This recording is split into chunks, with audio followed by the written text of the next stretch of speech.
The single biggest mistake that B2B marketers make when doing reporting and analytics isn't in the KPIs they choose or the charts they use in their dashboards. Instead, it's incorrectly setting lead gen goals. Many times marketing teams don't set goals at all and will run campaigns and marketing tactics and worry about how to determine success on the back end once the numbers roll in. But why is it so important to set lead gen targets?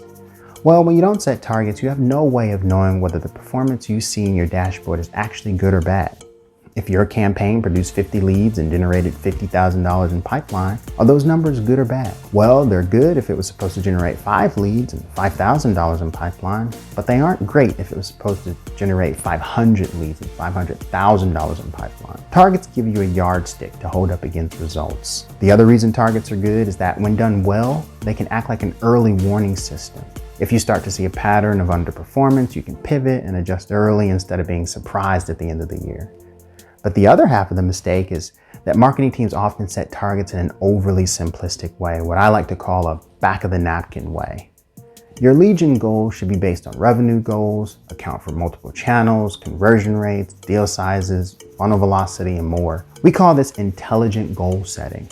It can be a lot and complicated, but it's critical to set goals intelligently for 3 reasons.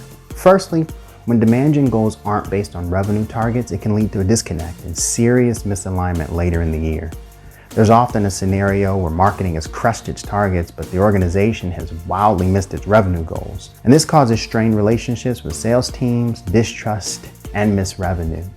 Secondly, a simplistic approach that leaves out important factors when setting lead gen goals usually leads marketing to sign up for goals that are too high and inevitably miss those goals. For example, if you don't factor in the time it takes to move leads through the funnel to revenue, you might overestimate the impact of your marketing on next year's revenue number and will miss targets that were never really realistic in the first place. And that's just one factor. Lastly, not setting your targets at the lowest levels means you can't diagnose issues if you start to see overall performance slip. If you set targets to account for multiple channels, product lines, geographies, etc., you can then drill down into the specific source of the missed goal when you need to course correct. In the Aligned Revenue Engine, we have a proprietary plug-and-play demand model that we've been perfecting over several years that intelligently sets marketing goals. But we also can work with you and guide you using your own tools. You'll have 100% confidence that you'll hit your goals and have the intelligence needed to optimize along the way.